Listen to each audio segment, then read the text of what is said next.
Okay, we're going to review the nomenclature or the parts of a wood lathe today. So maybe I should sit down so you can see me. So you're going to be looking at it from the back side. I'll also do a video where you're looking at it from the front side. But right now we're just going to make a drawing of the lathe. This is a wood lathe. They also make lathes that can cut metal. They're just a little more heavy duty because metal is a bit harder to cut. Okay, so the largest piece is this one right here. This is called the bed, B-E-D. And it's called the bed because everything is attached to the bed. Okay, this thing, it's all attached to this bed. Underneath the bed, if you can see right here, this black lump, which probably doesn't show up that well on camera, that's an electric motor. Okay, so we have this plugged in and turn it on, and this part will turn because the motor is connected via a rubber belt. So the motor's down here, and there's a rubber belt inside here. And you can see there's pulley wheels, so you could actually change speeds if you needed to.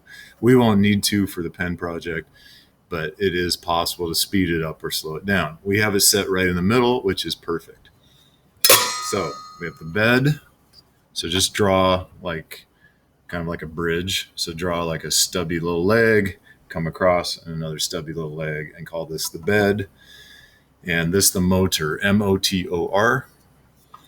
And then this whole chunk here is called the head stock. So like head, H-E-A-D, head stock, S-T-O-C-K. And this is called the hand wheel because it's designed to be turned by hand. You'll see why in a little bit. And then on this side, we can attach different drive mechanisms. So this particular one is called a spur drive. So you'll tap your wood onto the spur drive right here. Okay. So spur, like cowboy spur, S-P-U-R, drive, D-R-I-V-E. So if this is the headstock, what happens when you flip a coin, right? When you flip a coin, heads or tailstock, okay? So this is the tailstock. The headstock is actually bolted to the bed. The tailstock moves depending on how big of a piece of wood you need to turn. So this will slide back and forth. This lever is the locking lever. So that will lock the tailstock to the bed. A lock lever. And then inside here, this whole apparatus it has threads. And so as you turn this crank, if you look, let me lock this down. And then no, that kind of blocks. So I'll just have to hold it down. Do you see how this part it's extending? So this whole part inside the tailstock, you can just write it right here, is called the quill, Q-U-I-L-L, quill. Okay. So this is called a crank because you crank it. And then this part here at the end, this is called a live center. Okay. And this small lever is called the Quill Lock. Okay, so the quill is actually inside. Well, this part that's extended here, that's part of the quill, but most of it's inside here. And then this is the Quill Lock. And I guess we could call this the bed lock because this lever locks the tailstock to the bed. And this just locks the quill into position. Okay. And next we will look at this. Okay, so this part right here, this white part, this is called the banjo. Don't know why it's called a banjo, B-A-N-J-O. If you can tell me why it's called a banjo, I will be in your debt. And the banjo holds the tool rest. Okay, so tool rest, just as its name implies, this is where the tools rest.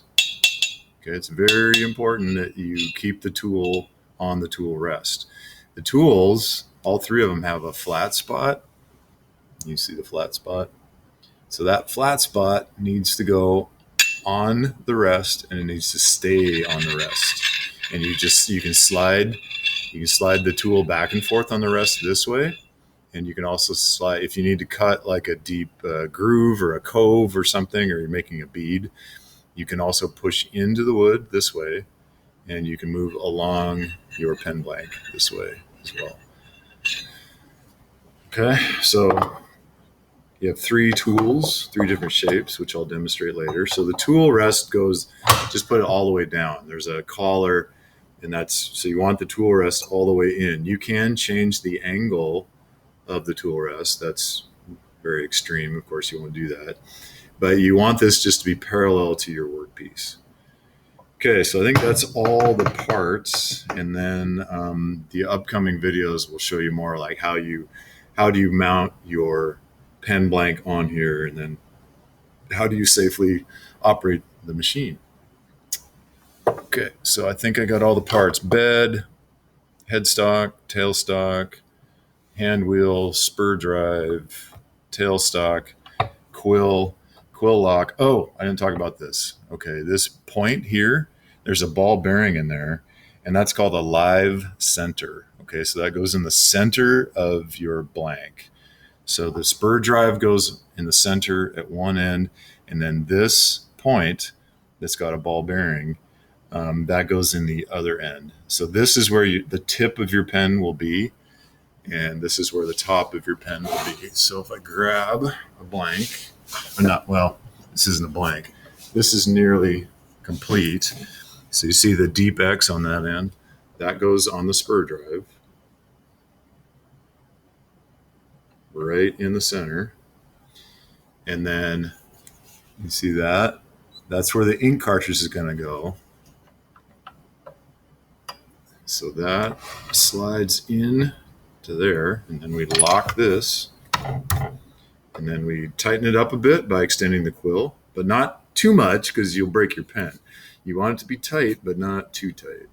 So what I do is I grab the hand wheel with one hand, and I grab the pen with the other, and I'm just checking for play. So I'm turning my hands opposite, and there's just a little tiny bit of play. So without splitting my pen, I'm just going to extend that quill just a little bit more, and that's good. Now I'm going to lock the quill.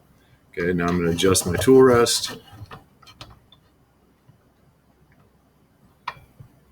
I'm going to get it within 1/4 of an inch in parallel to my pen blank, and then I'm going to turn it on.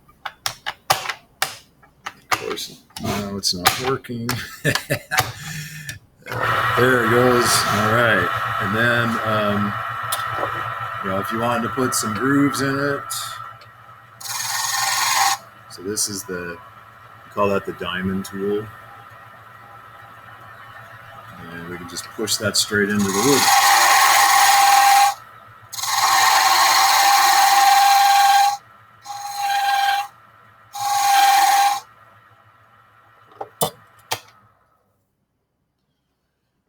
All right, that's the nomenclature or parts of a wood lathe.